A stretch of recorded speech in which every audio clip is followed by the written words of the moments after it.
Hello, everybody. Thank you for tuning in to the Liberty Report.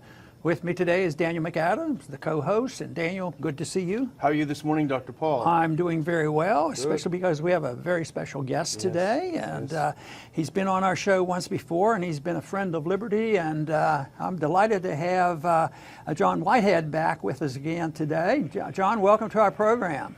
Hey, thanks for having me on, sir. Well, very good. We talked once before about on your book, The Battlefield America, and of course you had another one before that, A Government of Wolves.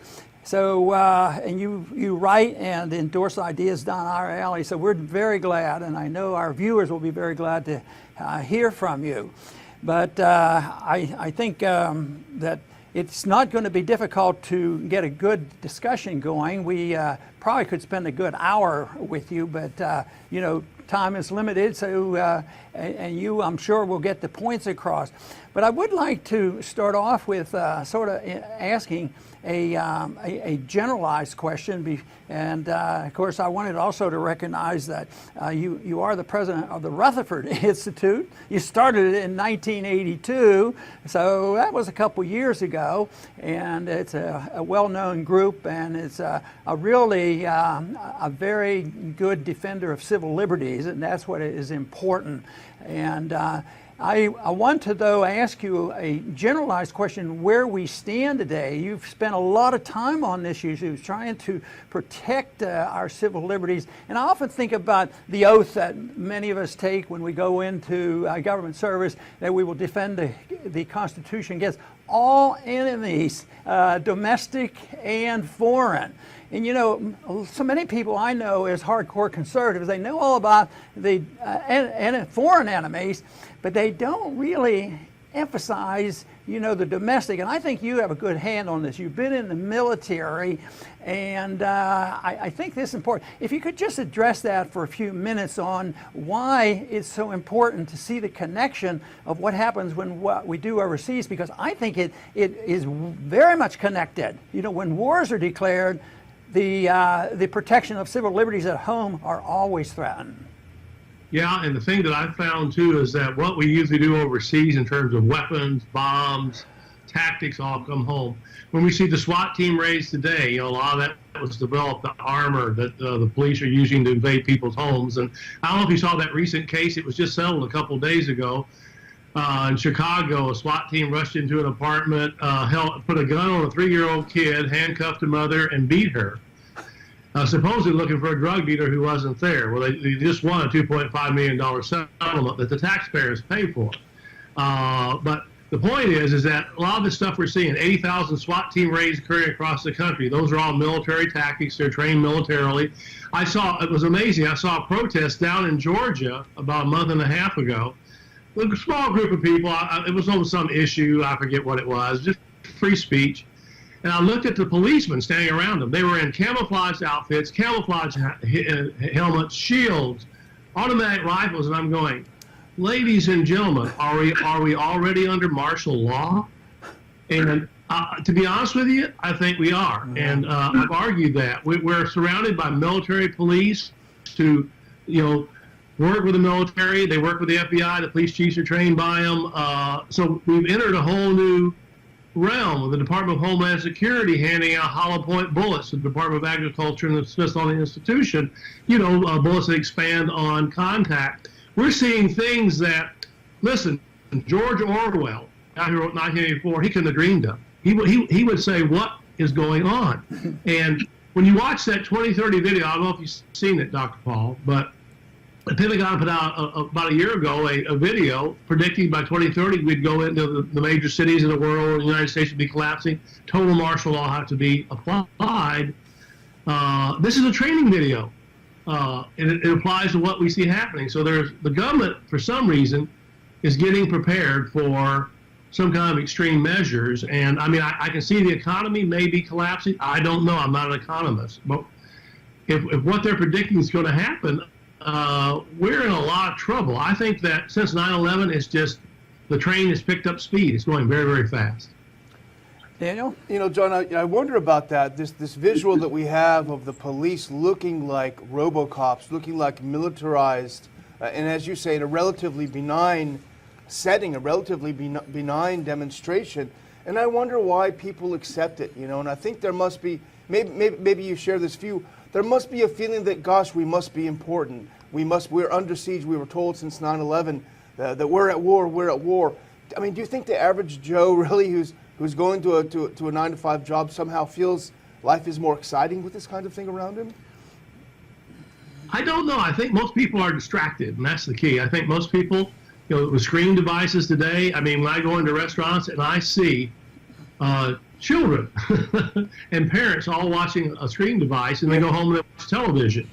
I mean, what the studies show is that if you're addicted to screen devices, you're staring at them continually, the prefrontal cortex, the thinking analytical part of your mind, actually stops.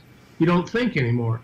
I don't think people are thinking. I mean, people are more concerned about what basketball players dunk into basketball or who's throwing football than they are about what's happening around them. We no longer focus on civil liberties. It's in our schools, and that's the one that blows my mind. I have law students that come into my program here and study for the summer who can't tell me what's in the First Amendment. Wow. Listen, I talk to older Americans who have a trouble distinguishing between the Declaration of Independence and the Constitution. I just did a commentary on the Declaration of Independence where I said I'm going to translate it into modern terms. Wow. The criticism I was getting, my criticism, people were saying, hey, you don't want to change the Constitution. I went, hello, folks. It's not the Constitution. John, Intercept had a recent article out about these spy hubs, and they were talking about that in combination with AT&T. And of course, there's been a lot of stories about how there's a cooperation between social media outlets and the government. I don't know if you saw that and wanted to make a comment, but my big concern is this combination of these so-called private groups who do favors for the big government and indirectly, if not directly, get financing. And then we as libertarians sometimes have a hard time. Well, we can't write laws, telling Facebook what to do. That's a private company. But that becomes difficult, but also I see it as a great danger. Oh, it's when again you have AT&T in 8 major cities building bunkers. They look like skyscrapers. They're collecting phone calls, emails, Facebook chats for the NSA. Wait a minute, folks. What does that say? The NSA is involved. What does the Fourth Amendment say? Most people can't tell me. You can't do surveillance on Americans unless you have some evidence of wrongdoing or crime.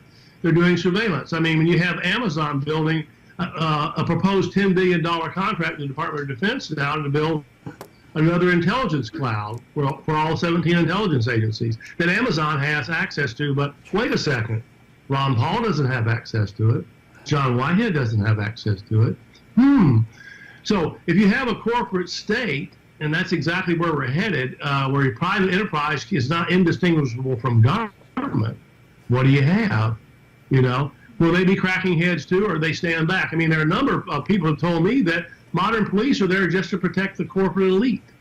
Again, I'm not against corporations working with government, but the point is, should they be doing illegal activities with the government? That's the question. And we find out that the NSA collected 534 million calls and texts from Americans in 2017.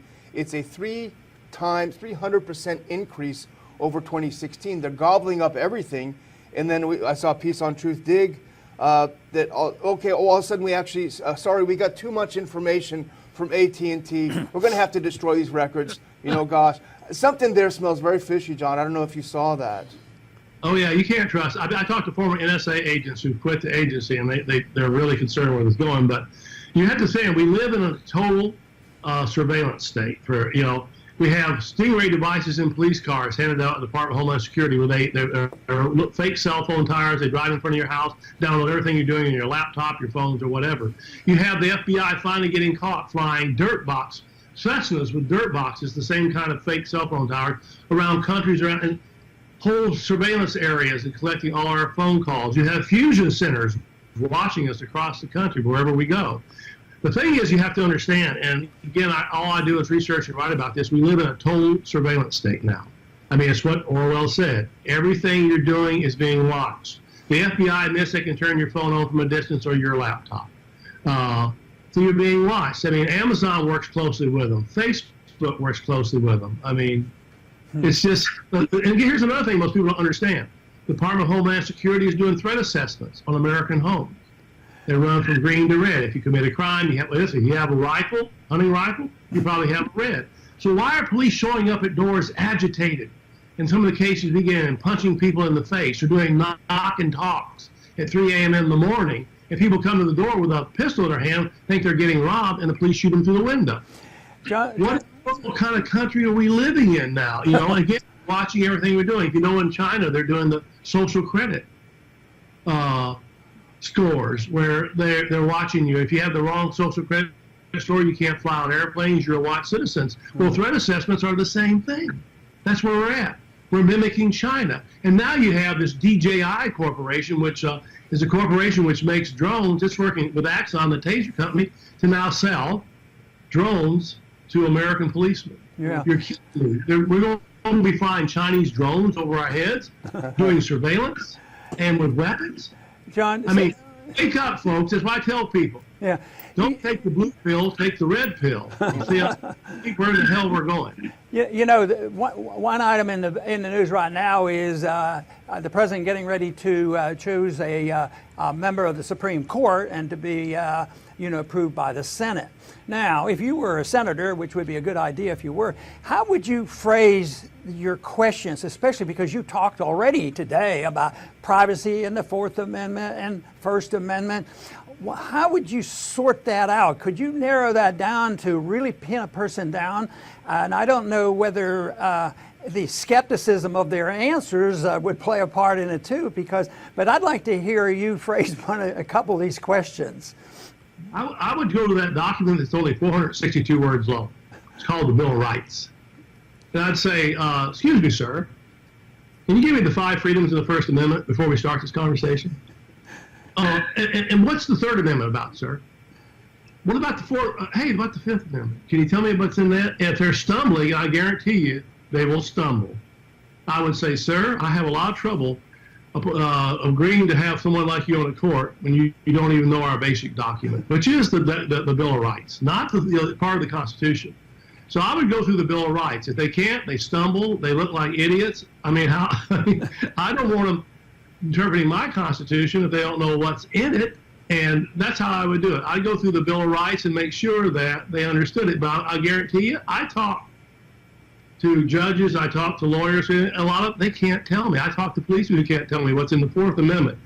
Again, the educational system has failed us, and I guarantee a lot of people coming before that cannot tell you the basic questions that I'm doing. That's what I would want to know. Do you know what's in the Constitution? Good suggestion. I hope somebody's listening. Very good, very good. And John, I'm going to make an announcement now because people by now have been able to hear you for a few minutes and get as excited as we are with your great ideas, your great defense of liberty. I'm going to inform our audience that and announce to our audience that John Whitehead will be joining us at the Ron Paul Institute Conference on August 18th in Washington, D.C. John is going to be one of the speakers talking about our civil liberties and also talking about the media and how the media is falling down on its job. And that would lead me to my question, John. And by the way, thank you. We are so excited about the fact that you're going to come join us. But, we talked a little bit earlier about this NSA collection. Oops, we got too much of your stuff. The Intercept, which is doing what publications should do, digging these things up. This is where these things are. And it just as an example, I was just browsing around. Here's a publication called The Observer, mainstream media. They're not angry at the NSA for setting up these towers. They're not angry at AT&T for collaborating with them. They're angry with the Intercept for finding it out. Here's a quote from The Observer. Going to a level of detail that seems designed to encourage terrorists to attack them, the piece gives the exact addresses of the facilities. So they're angry at us for knowing this information. Yeah. Well, I want to know, what did Jefferson say, and a number of the founding fathers that started this country that had some radical ideas, which was called freedom. A well-informed citizen is the only way that you can keep freedom. I want to know where these places are. Now I know generally where they are. I know one sits in the middle of Manhattan, Chicago, Los Angeles. We should know where they are. In fact, by the way, our government should have already told us this. Yeah. They're sneaking around, folks. You don't want sneaks ruling over you. And that's what we have. We have a bunch of sneaks rolling over. They're listening. They're trying to figure out how they can control us. And I look at the word govern. What's that mean? Govern. All right. Rule over. And again, I tell people this: who is the government, folks? Read the Constitution. How's the Constitution start? We, the people of the United States, do ordain this. Whoa, we are the government. It ain't that dude called Trump. It ain't that dude called whatever senator or that senator. We're the government. So everything that's happening, it's either we make it or we break it. And I'm telling people, you either get involved or we're going to blow it. And you can do a lot of neat things at the local level, by the way. I'm urging people across the country to start civil liberties oversight committees, volunteers who study what's happening, SWAT team raids, all the surveillance in their communities, and go after their city councils, get on city council and stop this stuff. And, we can nullify under the 10th Amendment. How many people know that? There are a lot of things you can do, but you have to have knowledge to begin with. Daniel pointed out that when you tell the truth and expose the government, you're in worse trouble than the people who are breaking the law. And it sort of goes back, you tell the truth and they consider it treasonous to do so, and then we punish the whistleblowers more than the people who committed the crime. I wanted to make a quick comparison because we will be winding down here in a minute. We've had the FBI. It's been around for a while, and the individual's name is on the FBI building is J. Edgar Hoover. He was not a champion of civil liberties. I mean, he did a little bit of spying too, and he was rather ruthless at times. And now right now it's being exposed what the FBI is doing, the CIA is doing, and all the things, in this political thing. It's becoming, I think, in a good way, more apparent to the American people. But how do you compare the J. Edgar Hoover, time with the FBI and what we have today? Is it a lot worse? And what should we do? Do we really, can we rewrite the law and curtail the FBI and what they're allowed to do? If our congressmen would get their act together, they could. But the FBI, has a long history. They're still doing it. They're building this huge DNA database where they're going to study us. They still collect information, all our phone calls. They work with the NSA. They're part of the intelligence cloud that Amazon has built and is rebuilding. They collected 17,000 pages of information on Martin Luther King to stop him. They listed the John Lennon, a huge file on John Lennon because he was anti-war. You go through the list. And I write about it in my books. It's a dangerous situation we're in. There's no control or no oversight on any of these people. And our congressmen are sitting up there on their butts and they're not doing their job. You can control them. And again, we should be screaming every time we hear about the things that are being done in this country through the FBI, the NSA, all these collection agencies. But the voices are very quiet out there right now. People think that by electing a president, they've done their job. Wait a minute. Like I say, we the people are the government. It's us. It's our job. Daniel? Yeah, John, you write about so much, in your weekly column. I recommend that everyone read it weekly. It's a great column. One of the things you brought up, and I hesitate to get into yet another topic because I know we're trying to wind it down, but really the issue of the border issue and the issue of separating families is an important issue. And I was wondering what your take was on this, because the media is covering it in such a small way. It's only about parents being separated from their kids. That's important. That tears at the heartstrings. But why are they never covering the reason why there's this mass immigration to the U.S.? Why aren't they covering the drug war, which is really the kernel, the core, the cause of this? Yeah. Well, just to give you an idea, they're on the verge of approving a $675 billion budget for the Pentagon. We drop a bomb every 12 minutes in the Middle East. Listen, we help create a lot of the refugees, but that's part of it. But also, I'm not saying we're the fault. What I'm saying is, the drug wars. Yeah, the media. The media is half asleep. I think your average media person, like I said, they don't even know. They don't understand rights or what it means to be a citizen. They're just up there moving their lips, and most of them are not very intelligent. I'm sorry. The ones that interview me sometimes are like, can you give me a source for your information? It's everywhere. It's on the Intercept, the Guardian, New York Times. They don't get ready for the interview. So you're not dealing with the most astute people. You're not dealing with a Ron Paul, a Thomas Jefferson, or people like that who are up on the matters. You're dealing with people who are just to get on the news and smile a lot, and that's what we're dealing with.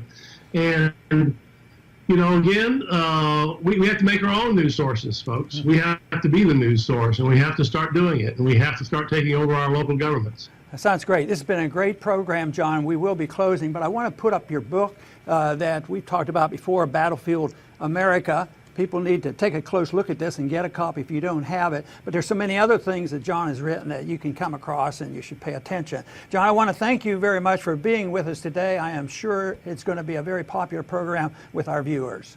Thank you for all your good work, sir. Good. And I want to thank our viewers for tuning in today. And please come back soon to the Liberty Report.